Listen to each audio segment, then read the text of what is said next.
Boa tarde, Luiz. Ouvintes da 88 FM. Boa tarde. Eleições 2022. É o que está movimentando os brasileiros esses dias. O primeiro turno, dia 2, de forma geral, foi tranquilo. O Legislativo Estadual e Nacional está completo. Resta agora definir em segundo turno, dia 30, o governador em alguns estados, como a Bahia, e o presidente da República. Para governador, os baianos vão escolher entre Jerônimo Rodrigues e ACM Neto. Jerônimo, ex-secretário estadual da Educação, ACM Neto, ex-prefeito de Salvador, a nossa capital. Está havendo muita conversa e palpites sobre fraude nas urnas e sobre as pesquisas eleitorais. Sempre houve desconfiança das urnas e existe, claro, um risco real de fraudes, como todo sistema que opera via internet. E parece claro o uso das pesquisas para induzir eleitores. As pesquisas que antigamente eram orientadoras da posição dos eleitores e dos candidatos viraram, elemento de marketing político eleitoral. E no caso atual, segundo os analistas, elas apontam o candidato do Partido dos Trabalhadores como beneficiário dessa indução. O resultado das urnas, no entanto, confirma isso, ao mostrar números totalmente diferentes, e muito além da margem de erro. Falam que as empresas de pesquisas erraram feio. Não, elas fizeram de propósito, elas não erraram. Elas induziram a crença até de vitória de Luiz Inácio no primeiro turno, com a diferença que variava, passava até de 30% contra o candidato Bolsonaro.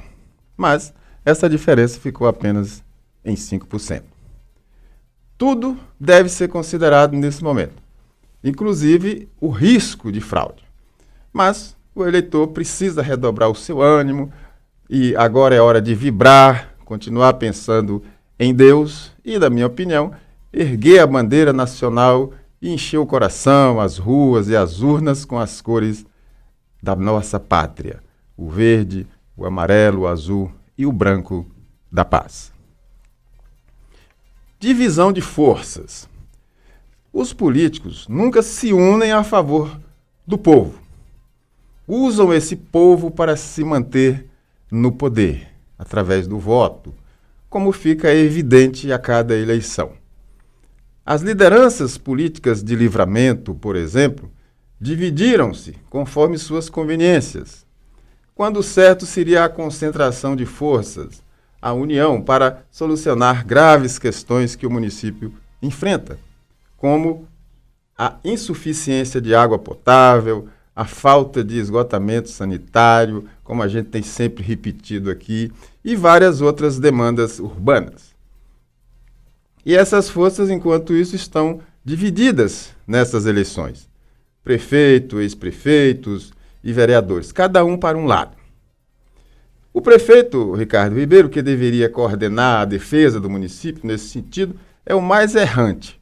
Apoia veementemente um governo estadual que não fez nada de grandioso, de relevante por Livramento nos últimos 16 anos. Os ex-prefeitos estão atuando apenas como cabos eleitorais de luxo, ajudando a perpetuar mandatos políticos que só trazem migalhas para Livramento, indiferentes às questões sensíveis como saúde e educação, além do saneamento básico, que a cada dia fica pior. Os eleitores, por sua vez, nada cobram, nem antes, nem depois, e muito menos durante as eleições. Agem como se a eleição fosse uma competição esportiva, uma Copa do Mundo.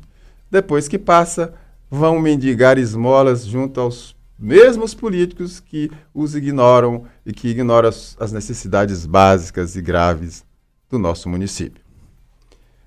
Contratos milionários. Falamos aqui mais uma vez desses contratos milionários da Prefeitura. Foi informado ao Tribunal de Contas dos Municípios da Bahia, pela própria Prefeitura, que Livramento já gastou este ano 3.341.000 e alguns trocados com combustíveis, gasolina e óleo diesel. Tudo pago a um único posto, o Alto Posto Irmãos Ribeiro Limitada, cujos proprietários são parentes próximos do prefeito Ricardo Ribeiro.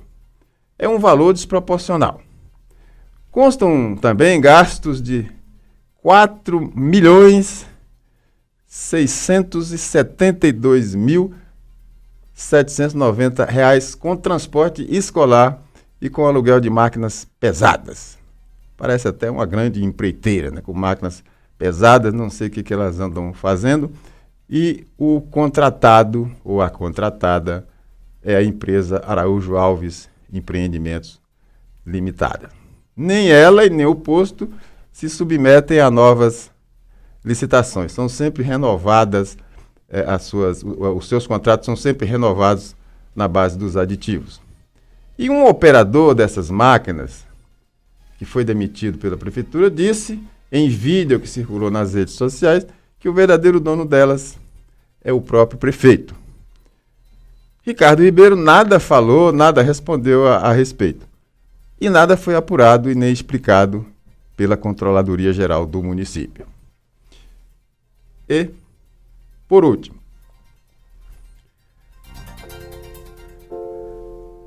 a alma dos bichos.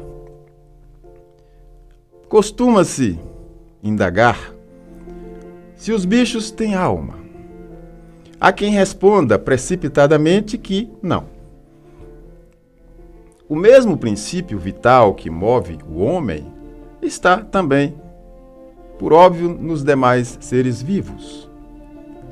São diferentes apenas em alguns detalhes, entre eles a fala, a expressão facial, que não existem nos animais, nos demais animais.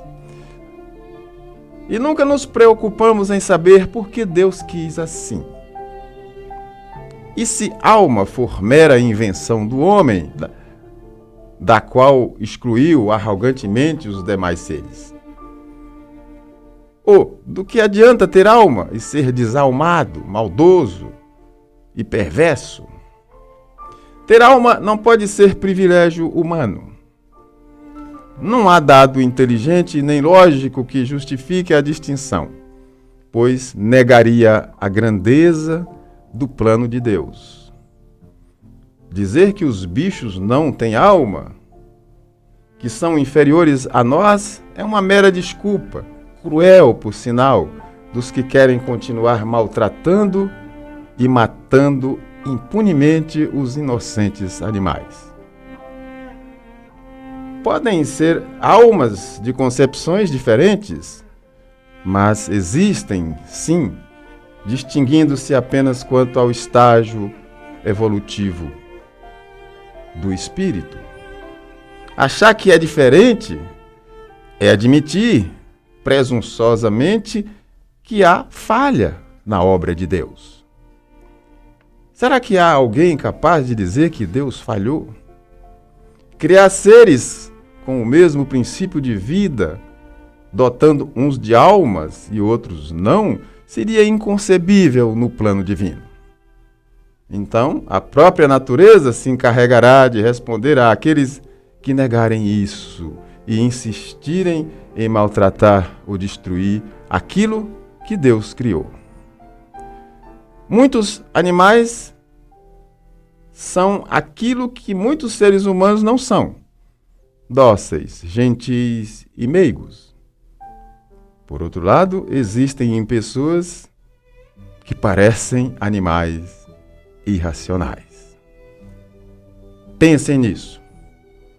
É o que trouxemos para hoje. Tenham todos, meu bom Luiz, uma boa tarde. 88 Web TV.